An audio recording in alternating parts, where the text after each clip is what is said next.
National Estate Planning Awareness Week in action. We're going to talk about plan giving strategies to get big results, and we have two experts here. So this is very exciting. I'm going to dive right in and so we can get to that. A couple quick housekeeping notes. This, as usual, is approved for 1.0 CFRE credits. So at the end of the session, we'll drop a survey in the chat. You will fill that out, and that will make sure that we have it on record that you were here. You don't get a sort of fancy certificate or anything. CFREs are all self-reported, but if you get audited, we can back you up. So check that out. So we'll do some quick intros. We'll set the stage. I'll talk a little bit about what we call NEPAW, National Estate Planning Awareness Week. This is an awesome event that you should be participating in. We have two folks who we're going to talk to about this, and we'll go from there. So first intros, my name is Patrick. This is what I look like with a giant beard, alongside my wonderful co-founder, Jenny Shias-Spradling. Jenny lives in Seattle. I'm in Brooklyn, New York. We are both part of FreeWill. We're lucky to work with a team of a couple hundred folks. Biggest estate planning, biggest plan giving solution in the United States, trusted by 2,300 nonprofits. Nice to see that number go up, and featured in places like the New York Times and the Wall Street Journal. And we get to work with beloved organizations like the American Diabetes Association, Southern Poverty Law Center, Susan G. Komen, United Way, American Heart Association, et cetera, et cetera, et cetera, as well as many smaller organizations that might be your size. We'd love to work with you, but that's not what this is about right now. FreeWill team is amazing. Almost $13 billion raised for charities to date. Again, same partners and half a millennium of combined fundraising experience. Last thing we'll say before we get started, we love you. We are not giving away Westworld, which would be incredibly expensive and maybe not even able to find enough copies. We have given away these memories these memories do not belong to us in previous sessions, but today we are giving away Nudge. This is a fascinating book written by Nobel Prize winner Richard Thaler and Cass Sunstein. Some of you have read this. It's an awesome book. Cass won a Nobel Prize. Excuse me, Richard won a Nobel Prize. Cass won a Holberg Prize. Just a fascinating book. I recently learned that Cass Sunstein is married to Samantha Power. I don't know if other folks knew that. So they must have fascinating dinner table conversations, and I would love to find some excuse to go to a dinner party at their house. So that's pretty cool. And then and FreeWill does a whole bunch of things. If you're ever interested in learning more, you can check out our website, but we're going to dive in right now, ranging from how do you get a lot more planned gifts to how do you get a lot more real-time, large, transformative gifts, and how do you get AI grant writing. By the way, for folks who are interested in this book, at the end of the session, we will drop the survey in the chat. That's where you can put your name in and throw your theoretical, throw your very real name in the theoretical or metaphorical hat. All right, so let's set the stage. Why is NEPAW so important? We are, as you know, we are in we're in the midst of an enormously important great wealth transfer. We have some new research and new data to show you about this. This is the largest generational wealth transfer in history. Up to $124 trillion capital T is going to be passed on from older generations over the next 20 to 25 years. There's recently been some new research done, which I'm going to show you in a second, which really surprised me. So according to new economic data from Haver Institute, total U.S. household net worth in 2025 amounts to $169 trillion, capital T, lots and lots and lots of money. Now, what's the surprising thing? The Haver Analytics study showed that 40 to 50% of all wealth is held by Americans aged 70 and older. 40 to 50% of all wealth is held by Americans ages 70 or older. I mean, I can say this 5 more times. It's still hard to get your head around. But if you think about what actually matters for philanthropy over the next 10 years, well, half of all the money is going to folks who are 70 or older who are thinking right now about where all that revenue goes or where all that money goes. Right? So really, really, really interesting. Much of this wealth is held in real estate, stocks and equities, right? More than real estate. So there's more money in the public stock markets than there is in real estate, and then liquid assets. Over the next 2 decades, baby boomers are deciding where to pass that money on to. Some of it will go to younger generations, but this is really a once in an ever opportunity for nonprofits. This won't come back in 30 years, right? Investing in planned giving, we can help supporters plan their estates and make meaningful gifts that reflect their legacy, but it will also be transformative for your organization, right? So, I hesitate to repeat this so much, but I want to say it a little bit forcefully. Basically, the future success of your organization is often dependent on can you be successful in planned giving during the next 10-year period, right? This is US, by the way, ask Sarah. Good question. This is the US analysis. Now, it will be similar in many Western countries, but the analysis that we showed you and the data we just showed you is for the United States. Now, very interestingly, one of the incredible upcoming opportunities to really sort of engage in plan giving, engage your supporters before we get to end of year giving is what's called National Estate Planning Awareness Week. You will hear me refer to this as NEPAW, right, which is just an acronym, of course, National Estate Planning Awareness Week. And we're just going to simplify that. So what is NEPAW? It is a nationally recognized week taking place from October 20th to 26th in this year. It is roughly the third week in October every year. It is an opportunity to help close the estate planning gap of about 60% of Americans without an up-to-date will. October is the perfect time to share free estate resources, encourage folks to make a will or make a trust, and generate lots and lots of gifts in the process. So this came to be because Congress in 2008, particularly the US House of Representatives, saw a gaping need for something like this, that there wasn't enough awareness around NEPAW. Congress said 120 million Americans lack an up-to-date estate plan. Many are unaware of the importance of planning. Raising awareness helps families secure their financial futures. So you can go read, if you sort of go click this link in the chat, you can read the whole bit that Congress passed that, whereas, but it really it took the entire governing body of the United States, or the entire one half of one branch of the legislature, or one half of the whole government, excuse me, one half of one branch of the whole government, um, to really say, look, y'all, this is a huge problem and we need to put a lot of work into it. And what they said is, this is going to be supported by newspapers nationwide. It's going to be supported by estate planning attorneys nationwide, really pushing this forward. Now, when we look at it, right, because FreeWill is the largest estate planning tool in the world, and so we get a lot of good real-time data to share with you, which is very exciting.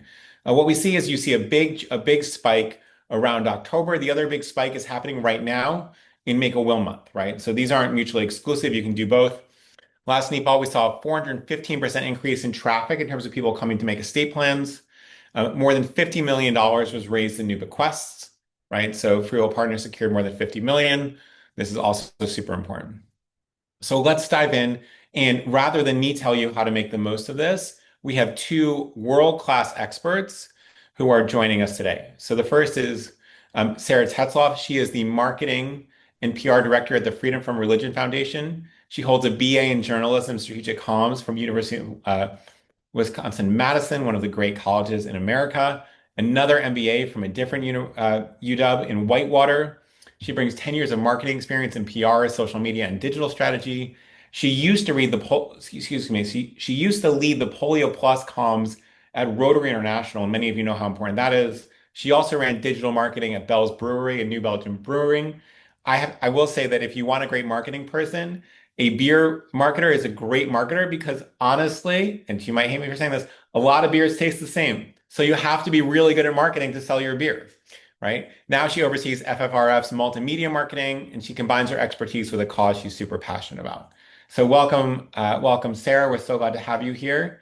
And we're also blessed to be here with Heidi Boyd. She's been a plan giving officer at Michigan Humane. She's a 17-year veteran fundraiser with experience in performing arts and animal welfare. It's always really helpful to have folks who have seen different components of the nonprofit ecosystem, because it's not that Heidi just knows what works at animal organizations, although she's definitely an expert there. She can sort of understand the full landscape, as can Sara. She leads their Legacy Society initiatives, which means estate gift administration and long-term relationships.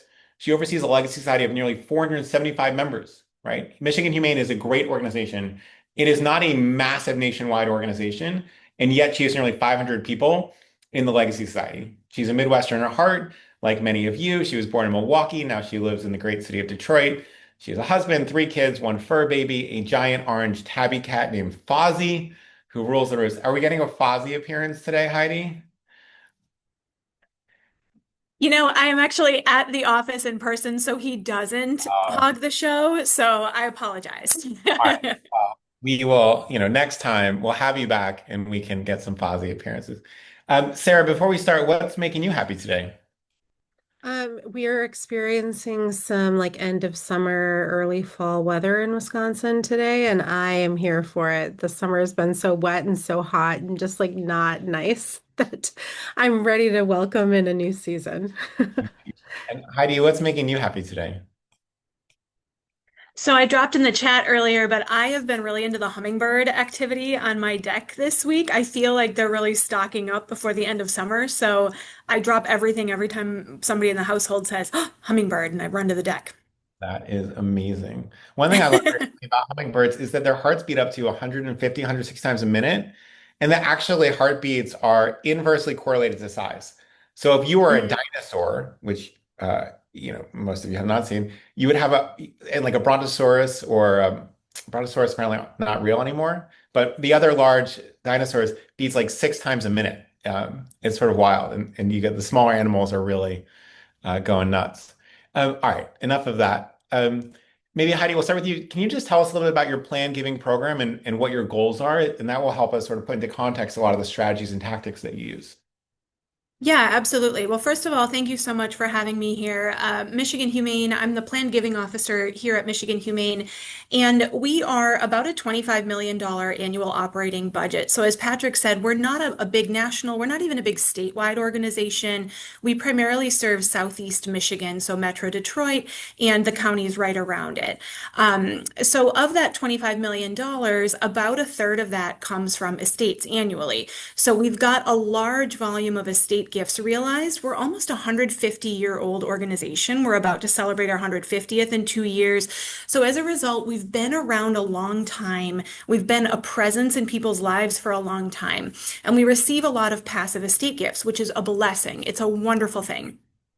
But our plan giving program is really designed to help more proactively identify who those living donors are in the community, encourage disclosure of their legacy giving plans during their lifetime so we can best steward them, have good record keeping so that when the time comes, if there were ever a dispute, we're able to really help steward their intentions and make sure that their legacy is fulfilled. And so key strategies include plan gift marketing, which we partner with FreeWill on. Our Legacy Society, which you mentioned in my bio, it's really a concerted effort to engage those 475 households to the extent that they want to be and how active they want to meet other people and be engaged with us during their lifetime. Sometimes our donors want to be really hands-off and anonymous, and it's just about making a plan and getting that peace of mind. So for my job, it's about making sure that that stewardship is fulfilled. And then really looking for other opportunities to find donors who maybe are flying below the radar. A lot of our legacy donors are not people who turn up on a conventional wealth screen. They're not donors who are as likely to be looking for social recognition and peer-to-peer opportunities to be in gala settings or in donor events. So I need to find ways to reach those likely legacy donors and really work to engage them now so that we can get those commitments during their lifetime. Yeah, that makes sense. Occasionally I'm going to interrupt these Yeah. wonderful experts to sort of triple down on something they're saying. This idea that your plan giving donors can be anyone and this idea that they're the top of the giving pyramid is just wrong. It's just wrong. It can be, right? It doesn't mean that if you have these other gifts, it means they're not plan giving donors, but a lot of folks are going to jump to the top and Heidi's really found that. And given that a third of your revenue is coming from plan giving, I mean, we're so grateful to have you here. I mean, just what an incredible example of success. Sara, tell us a little bit about your organization, its size, the role you play there as well. Sure. So Freedom from Religion Foundation is a national C3 organization, and we have just over 42,000 members now. We've grown a bit in the past year. Um, and I mean, we have two primary objectives. One is to educate around those who are questioning or non-believers in terms of religion and faith. Maybe they identify as nothing, maybe they identify as atheist or agnostic. So there's an education component to that. But I would say even more so, we are really advocating for the separation of church and state as a nation, and so really working on advocacy to try to keep those things as separate as possible, identifying where there might be violations, and then doing our best to mitigate those and to eliminate those challenges. Thanks, Ashley. I see your your shout out in the chat. And so I'm the marketing and PR director at the organization. I've been there a little more than a year. So while the planned giving and the donor piece isn't all of my role by any means, I do quite a few different things. It certainly is a cornerstone to the long-term sustainability of the organization. That is where we get a lot of our funding is from those planned giving pieces. And so obviously the annual memberships and the donor gifts are all very important, but it is really valuable to us to be nurturing those relationships, like was said earlier, to foster those relationships early and often, so that when they are creating these wills and these estate plans and these long-term giving, that we can be part of that. Yeah. And Sarah, it's super valuable to have your experience here because a lot of folks on the call are in that world where they're not professional full-time plan giving folks, but they're realizing that you can't do modern fundraising in 2025 and not have an eye on plan giving because these gifts are so large. Um, Heidi, I sort of skipped over this part, but tell us just for a moment about your role. What do you do? What does a normal day look like in your life? That's a great question. So my role as planned giving officer, no 2 days really are the same. It's a lot of donor identification and cultivation and stewardship, and so the sort of traditional moves management approach to relationship building. But then there's also a lot of back office communication, so collaboration internally with partners in marketing, in finance. Working on the estate gift administration means I work with our external counsel. We don't have an attorney in-house, but we work with an attorney in the community. I work a lot with the trustees and other attorneys and financial planners in the area who are helping steward their clients' philanthropy, and administer those estates. So it's a lot of different communication strategies from day to day and a lot of different constituent groups, but it keeps it kind of interesting. That's really interesting. And Heidi, sticking with you, why, like, why NEPAW? Like, you have participated in National State Planning Awareness Week. Again, we'll just call it NEPAW to speed up the conversation. Why did you do that, and why was making plan giving easy and accessible to supporters important to you? So, our partnership with FreeWill really came about right in the wake of the pandemic. And I would say NEPAW is a really helpful touchstone annually to do that annual reminder. I mean, Awareness Week is right in the title.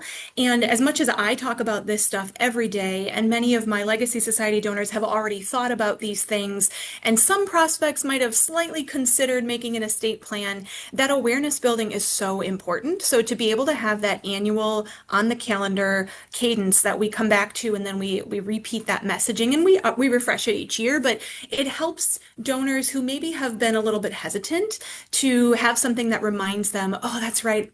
I heard about that. I did mean to get to that this year. It's October. I'm going to reach out and see if I can get a plan in place before the end of the year. And so I think it's really helpful from an awareness building standpoint. It's just another messaging touch point that helps garner that attention on an issue that can be sometimes a little intimidating, maybe a little bit time consuming. Donors might not know much about it. And so it helps to really refresh that conversation on an annual basis. Yeah, and Sarah, same question for you. I mean, you're a busy person, right? Your organization has lots of priorities. You have lots of priorities. How did you all decide to participate in NEPAW? Really similarly, it gave us a good natural organic reason to reach out to people about this particular type of estate planning or planned giving versus just a call for donations or a call for membership. So it just felt like a nice organic opportunity for us to spread that message out there for people that maybe it is already on their mind, it's on top of other people's minds, and here's a tool that makes it really easy for them. And so it kind of helps break up the communication as well, compared to the regular ongoing donor communications and membership requests. Yeah, I think that's right. A lot of people are seeing this as sort of a service to donors instead of just an ask, and that makes donors much more interesting uh, in engaging. Heidi, can you talk about how you thought about how to talk to donors, what to send, how to frame this? Obviously, estate planning is not a normal thing that you talk about all year, so this is a pretty big deviation. How did you approach that? So, estate planning is something that I talk about all year just because of the nature of my role. But what's really great about NEPA and the way that we helped frame out what is the messaging, how do we make it stand out, is we worked with our FreeWill partner, who helps us craft our framing and our messaging for each campaign that we do with FreeWill. And one of the things that I feel like I have a slight advantage in the puppy and kitten world is coming up with messages that can be a little bit of a heart message, right? It's not as much of a head message. So getting out of the idea of all the paperwork involved and getting out of the idea of this is a really scary and intimidating process, we framed NEPAW last year as estate planning doesn't have to be scary. We're actually planning to do the same framing again this year because it was very successful and also because repetition is helpful for those donors who may have seen it but shelved the process and didn't come back and finish it quite yet. So putting animals in Halloween costumes is a really great eye-catching way to say, hey, actually, it doesn't have to be scary. It can be kind of fun, but also secure the future and decide what is it that you want to do with your estate. It's right, being around Halloween is really advantageous for that reason. So we like to find a way to sort of tie it back to mission, use imagery that helps make it less intimidating, and then go for that heartstring pull instead of that head ask that, can you please call your lawyer and make this paperwork come together for us in this time frame, is a really hard ask, but it doesn't have to be scary, and FreeWill can make it really easy, and click through and call me if you have any questions makes it a lot simpler. Heidi, that was a great point. I've seen a lot of great postcards that say, and someone mentioned this in the chat. Uh, if you have animals, if you're an animal related organization, sort of what happens to me if something happens to you, and it's just like the cutest freaking puppy Yes. scene, and everyone like melts, and then it's easy. Sara, Yes. you're running a harder race. You don't just get to throw puppies at the problem and like, have the cutest imagery all the time. How did you think about messaging during NEPA, and how did you talk to your supporters? Yeah, church state separation is a little bit different. But so it was kind of really interesting in that we did work with our free will strategists to sort of develop some communications around that and sort of talking about, okay, what are things that are coming up? And coincidentally, I happened to mention, I feel like Stephen Colbert is a good resource for things like this because he talks about his faith pretty regularly. He's a, devout Catholic. But he talks to a lot of people who are non-believers, including Keanu Reeves. And so they had an interview conversation where Colbert had asked him, like, what do you think happens when we die? And Keanu said, I think a lot of people will miss us. And so it's kind of an interesting way to sort of breach that conversation of like, when you're gone, what is it you're leaving behind? And again, sort of look at it from that heartstring standpoint of being able to sort of continue to stand for the things that you stand for now while you're alive once you're gone. And being sure that the rights that people have that you're fighting for still exist when you're gone. And so that seemed kind of like a natural fit for last year's campaign. And so I'm looking forward to seeing what we come up with for this year. Yeah, that's great. And it's very helpful to hear two very different organizations find different avenues to talk about this and do this as well. And hopefully, for those folks on the call, you can see that, oh, there's probably a path forward for my organization to talk about this as well. Um, was there when you reached out, was it email? Was it social media? Was it direct mail? Was it a video? What was the actual, Heidi, what was the mediums you used? So for National Estate Planning Awareness Week, we call it a micro campaign because we're really just bookending a 1 week period on the calendar. So we tend to do two emails, one that's previewing that NEPA is coming, and then one kind of in the middle to end of the week with that messaging that it doesn't have to be scary, and here's how you can take some very easy steps toward securing your estate plan. One of the things that and then we do usually do a companion post on social media. We've been playing around not only with Facebook, but also on LinkedIn, because we seem to find a lot of the people in our donor base in particular are those who are, maybe approaching retirement age, but are still very much professionally connected. And so that is something that we found a little bit of extra traction on that platform as well. We have not yet expanded NEPAW to mail only because it is a 1 week time frame. But what we did do last year, and I do plan to do again this year, is we kind of stretch it out a little bit into the beginning of October. We do a monthly e-newsletter newsletter that goes out called The Kibble at the beginning of every month. It's the first Wednesday of each month. So we do a small blog post on our website that starts to pepper that messaging in. And then come actual NEPAW week, we've got the two emails and the social posts go out. Yeah. Sarah, is that similar to what you guys put together? We did email and social for last year's campaign because I think it was really our first time creating something that felt a little bit more planned and comprehensive, as I was relatively new to the organization. So we had the bandwidth to actually do that. I would say that for us, we, can be a little bit more of a content generation machine in terms of as an organization. We send out a lot of communications every single day. And so for us, it was really important to figure out how we could make that communication stand out from press releases that we send every day and things like that. Mhm. And Sarah, when you mentioned you send a lot of email, how did you think about whom to send these messages to, given the opportunity that you had? For that first campaign, we honestly sent it to everyone on our email list. We were like, let's just cast a broad net and see, what happens. And we had a relatively good open rate. I will say one of the hiccups that we had with that was people responded to us to say like, oh, well, we've already done this, which is great, right? That's a good problem to have. But it was like, oh, okay, we have to make sure that we're filtering those people out from these communications because they've already completed their will with FreeWill or otherwise. And so that was a nuance that we hadn't necessarily considered when we started the campaign. Yeah, that makes sense. And in many ways, that answer is often exactly the right answer, right? What folks are saying in the chat is, I saw one message, I'm not sure I'm going to be able to scroll up fast enough to find it, is, we got a gift from someone whose previous gifts were $200 and $250 or $300. I'll have to find that and track it. Oh, here it is. So Melanie says, I'd like to remind our staff that a recent $250,000 bequest came from someone who had given us two gifts, one 8 years ago and one 9 years ago, one for $35, one for $25, right? And so you really have this incredible opportunity. And if we were spending a lot more time on economic data, we would talk about, wow, a lot of people have a lot of assets. They have a large house maybe that was paid off in 1979, but they might live to 115, so they're not really dishing out money left and right because they're trying to be a little conservative.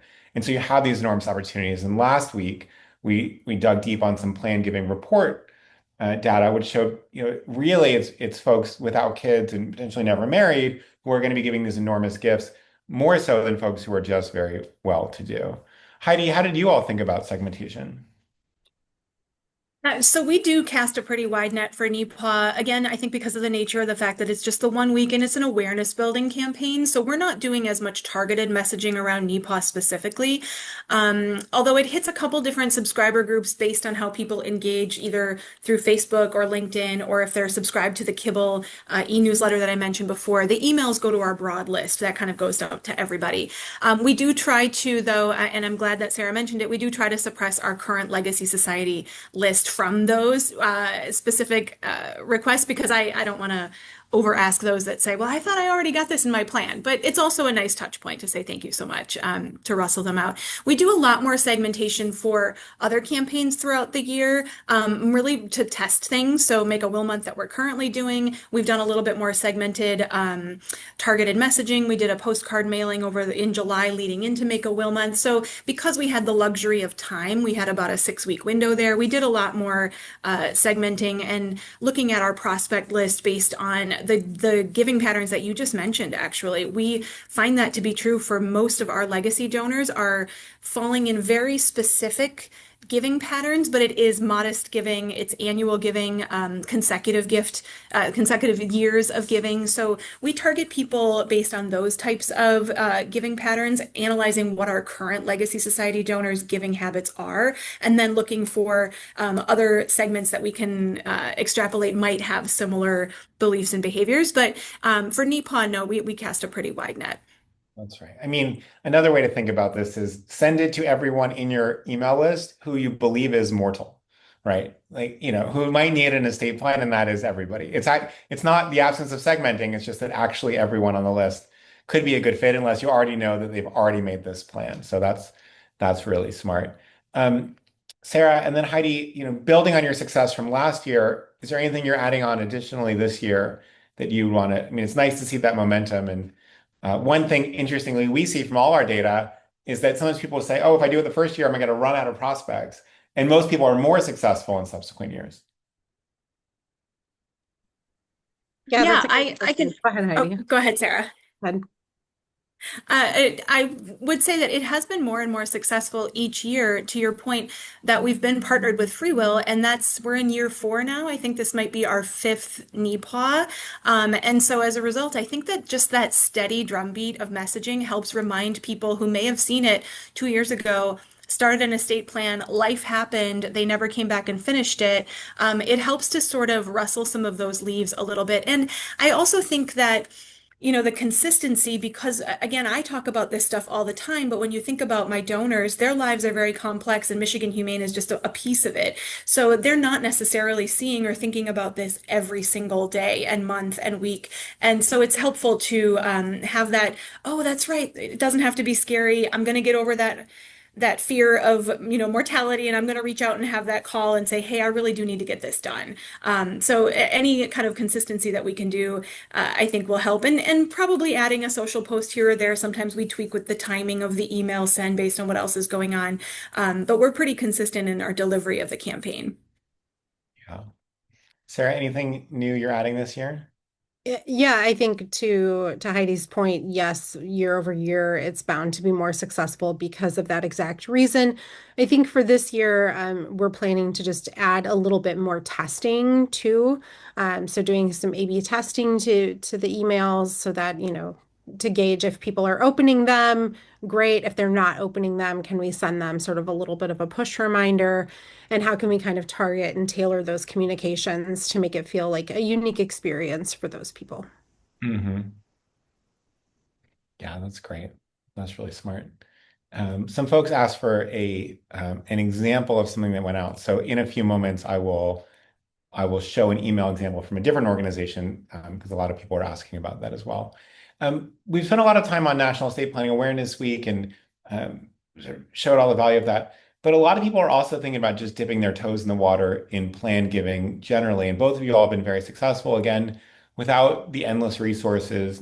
Not that any of these nonprofits have endless resources, but with not the level of resources of a Harvard or a Duke or a Notre Dame.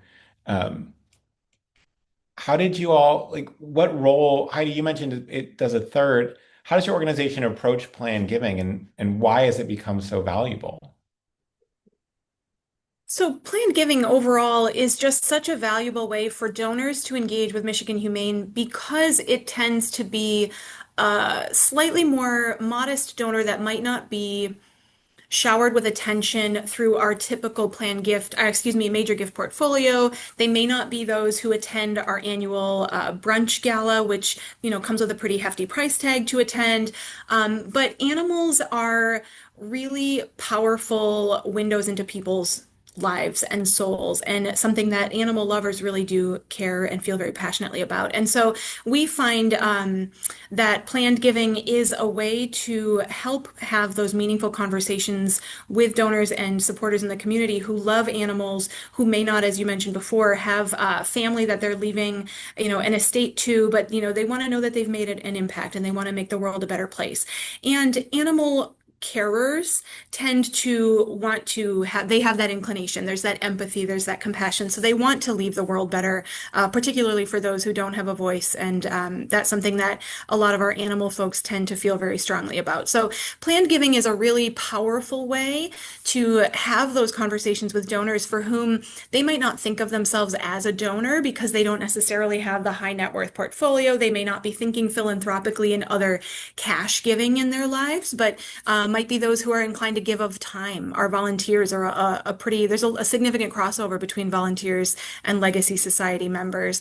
And then those sort of long time loyal donors who give for many consecutive years, but in those modest amounts that you mentioned before. We see that all the time where a donor passes and leaves a significant estate gift, and their annual giving was something, in the $40, $50 range. So what I find about planned giving is that it kind of democratizes philanthropy, and it helps make that conversation really accessible because everybody is going to experience mortality at some point. It is universal. It's one of those certain things. And so it's how can we have that conversation about what really matters to you and how can we help you steward what matters to you when you're gone? That's right. I think that's a great point. I want to build on that in a moment, but Sarah, I want to come to this question of your organization is you're busy. Your organization is very busy. It's not just NEPAW, but if you didn't do planned giving, you'd be putting that time to something else. How did you all decide to prioritize this? Well, sort of to Heidi's point and the generations of this isn't a thermometer where we reach the top of the thermometer and we're done. This is church state separation is something that's going to be around probably for a very long time. And so it's something that we need to keep after for generations and decades. And so to be able to support that mission financially and to have the legal staff available and to have the people to support the education and the communications piece is all really critical to the mission. And so I think that's what makes it so important is that we're really thinking beyond the fire that's right in front of us and looking ahead to how can we make sure that we're nurturing sustained growth and ability to execute on what we set out to do as an organization for as long as we possibly can.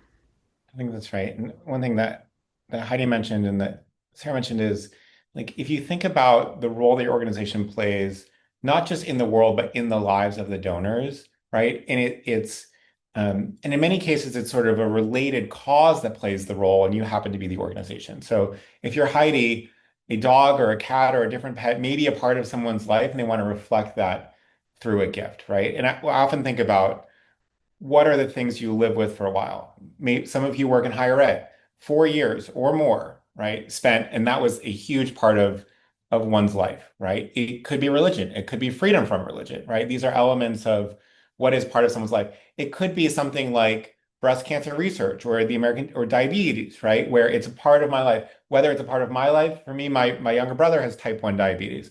And so it's been a part of my life, even though I don't have diabetes, right? And other folks, maybe they lost a family member to breast cancer or prostate cancer, whatever it may be. And all of these are the sort of reflections that you want people to have when they're thinking about where do I allocate my entire life savings? I just saw some breakthrough research that will hopefully get published much later in the year, which said actually oftentimes when someone receives an inheritance from a parent, it's actually gone relatively quickly because the money is a constant reminder of the death of that parent, and like you don't want it hanging around. And so we want to open the door to the type of impact that folks want to have because sometimes they're actually looking for those outlets. It's really, really important. Um, I'm going to ask you maybe one more question each, and then I'm going to pepper you with some audience questions. And then I'm going to show folks an example of what this looks like from a different organization, then we'll wrap up. So last question is, um, when you think about, right, if you just basically get 60 seconds to give your best advice on an organization, either considering plan giving or considering scaling up plan giving, what would that be? And Sarah, maybe we'll start with you. So like an elevator pitch, basically. I mean, why should people think about plan giving? And if they already think about plan giving, why should they think about doing more of it based on your experience? Sure. So, I mean, I don't have an elevator pitch for this, but in terms of plan giving, so I worked in insurance for a little bit as well, and so this was a huge component of what I did with that was just having a parent who passed away unexpectedly at a somewhat early age. It's become critical to me just in my general circles of friends to tell people, make sure you're having these conversations with the people that you love because you don't want to find yourself in a position where those things aren't planned for and you're stuck making all of the decisions yourself in a time that feels really emotional and really, there are just so many other things to be planning for and preparing for. So if you can have those conversations now while everyone is healthy and doing well and try to take some of the emotion out of it and you have that plan, it just sets, I think, families up for better success from a personal standpoint. And I think from, the organizational standpoint, just making sure, like you said, like Heidi said, those passions that you have, those causes that you care about continue to be funded after you're gone. You can still have an impact on those organizations and their missions when you're not here. Yeah. And Heidi, what about you? How do you think about folks starting or scaling plan giving? So I think organizationally, it's such a smart investment because of what I was trying to articulate earlier. And I don't know if I did it in 60 seconds, but I'll try my best. I really do think I worked with a donor years ago, actually in the arts world, not in the animal welfare world, but it applies. But what he said was there are no pockets in a shroud. Right? You can't take it with you. So what are you going to do with it while you have it? And then when you're gone, where is it going to go? And so I think that making the case for planned giving at your organization is so powerful because this is something that every one of your donors has access to. And by offering a planned giving program, it actually gives them a gift, a resource, the peace of mind, the organization of, I've got my things in place, my plan is ready. Now I'm not leaving behind a burden. We hear that a lot from people who are making their plan. I don't want to burden my neighbor. I don't have somebody to care for my plan, for my estate when I leave. So I think that being able to argue at your organization that plan giving is a worthy investment is, and the numbers don't lie. It's a very easy argument based on what Patrick shared at the beginning of this webinar. The great wealth transfer is happening, and there are many, many people who don't have heirs to leave their wealth to, and they can't take it with them. Yeah, thank you. Love that from both. Some quick brass tacks questions. Do y'all have a minimum for joining the Legacy Society? If I make a bequest No. of $6, am I invited? Yes. Sarah, any minimum for you? We have different tiers of the membership level, and so I believe the lifetime membership is 1,000 off the top of my head. But there's different tiers leading up to that. Any thoughts on Make a Will Month versus NEPAW or doing both? Heidi, you look like you might have some. Yeah, we are doing both. I mean, I am all for it. One, Make a Will Month is longer, so you have a longer time frame to unveil a message. We're telling a donor's story in parts through an email series and two social media posts that accompany them. We also did the kibble mention at the beginning of the month to kick off the month. And then we did that postcard in July that sort of previewed that Make a Will Month was coming. So I think the benefit of doing Make a Will Month is that you just have more time to build a case. But I do both because October rolls around and August is long forgotten. And now you're looking at the end of the calendar year, and donors who maybe didn't finish their plan, but may have seen that messaging now, it's an awareness building week, now see that in front of them. So I think you do both. It's just a slightly different time frame, maybe a slightly different message. Maybe in NEPAW, I'm not telling as much of a donor story. It's more about getting people to realize estate planning is not scary. Here's how easy it can be. Call me if you want more information. So keeping it a little simpler. Yeah, that makes a lot of sense. All right. Ooh, we got a good question, which is, um, where is it? The basic question was, what was your experience like working with FreeWill, and how did that impact your programs? Which is, thank you for whoever asked that. Maybe Sarah, will start with you, and then we'll go to Heidi. Sure. It's been a really wonderful experience working with FreeWill. We have monthly meetings where we meet with our account person, Jordan. He's fantastic. Checks to see, what's on the radar in terms of things that we have planned and how can we sort of fit this messaging in with what we have going on, or these sort of tentpole moments throughout the year like NEPA. We work with him to provide custom materials if needed, or templates and resources, and he's so great about just sending us whatever we need to make it as smooth and seamless for us as possible. It's been wonderful. Heidi, anything you want to add? No, I echo everything Sarah said. It's a great partnership. Our strategist name is Katie. She's a dog lover. The dogs are always on Zoom when we meet. I love that. She knows my cat's name, so it's a very personable partnership. It's a great collaborative relationship, and I do really appreciate the data that FreeWill is able to provide, because there's a lot of information that comes out of these campaigns that, quite frankly, I don't have the bandwidth to necessarily dig into myself, but FreeWill is able to help analyze how things are going, collect the information. The portal that you provide is fantastic, and it's improving all the time. So one of the things that I really love about this relationship has been that it truly has been FreeWill is open to hearing what could we use, what is it that we need to help improve our communications with our donors and our campaigns, and then they've been responsive to that. So it's been a really great relationship, and I highly recommend it. It, comes with a cost, and I know that is one of the things I get a lot of questions about, but it's worth every penny because of the investment in, making those gifts come in the future. Yeah, great. Thank you both for saying that. I really appreciate it. I know those folks love working with you all. It's just such a joy to sort of show. I mean, for us, I can't imagine doing anything else. You get to show up to work and you're like, well, what do we need to do today? We need to help this hospital in Oregon and an animal shelter in Michigan or Humane Society, Michigan, and then someone doing international development work in West Africa. Great. Like what an amazing day for us. And we had some requests to look at sample language. So I'm going to share my screen for a moment. Let's get this right. All right, so you all can hopefully see this. And this is from let's see where it's from, the Multiple Myeloma Research Foundation. And so you can see here, it says, Dear CJ, as we approach the end of the year, we're all making important decisions, et cetera, et cetera. This National Estate Planning Awareness Week, we encourage you to make a decision that creates a lasting impact for the people and causes close to your heart by making your free estate plan today. It talks about how quickly you can do it, which doesn't start, by the way, with planned giving. It starts with safeguard your loved ones and assets, decide on your future care, and support causes that care most to you, like this.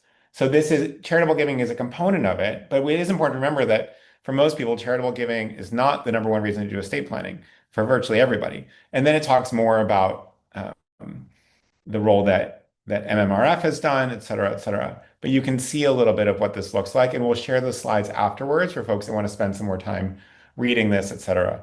A couple of best practice, right? It's a mission-centric email.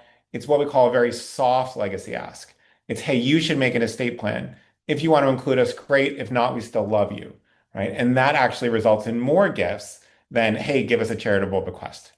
Some best practices that you should emulate, and this, by the way, is true whether you're working with FreeWill or not.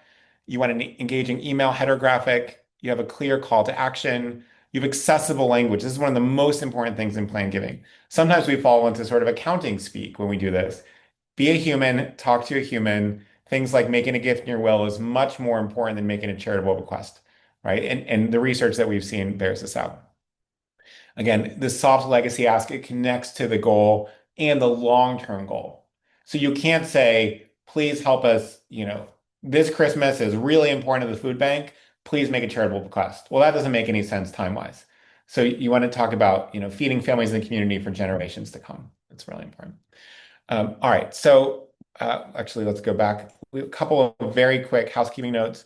If you haven't already, please, my colleague Samia has been awesome in helping put this together and working with Heidi and Sara, has dropped a survey in the chat. That is where you might find this book by Doctors Thaler and Sustein.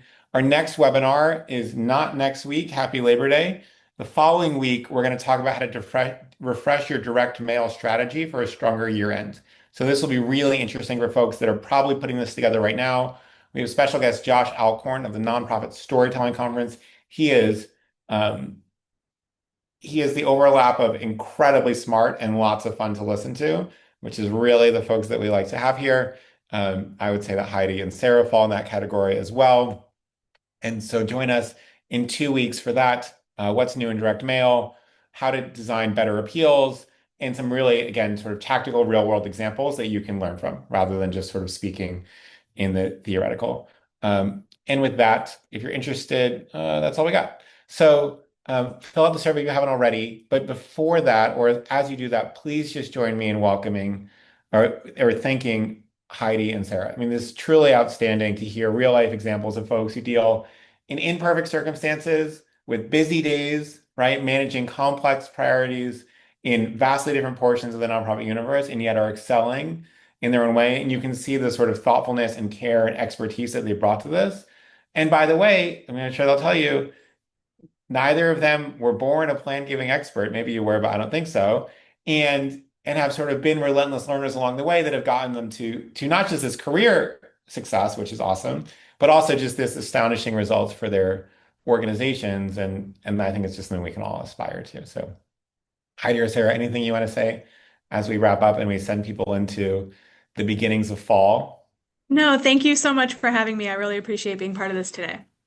Thank you. Yeah, thank you as well. And I'm so sad that my rescued pups did not make an appearance because normally they're like jumping on me because they hear the other people, but they're here listening to everyone. So thanks for the warm reception and for the space. So good. Once I started talking a little bit more loudly in the webinar, I could hear my dog sort of pawing at the door, being like, "Can I come in and join?" And can't get up right now, but we'll go say hi. Listen, everyone, thank you so much for being here. I know that you all are busy. I know that we're sort of some of you are even calling in from vacation, which I'm firmly against, but I appreciate you anyway. I hope you've had a great summer and look forward to kicking off an amazing fall and end of year together. So again, thank you, Heidi. Thank you, Sarah. Really just special to have you all here. And thank you everyone for joining. We will see you in 2 weeks. Happy Labor Day.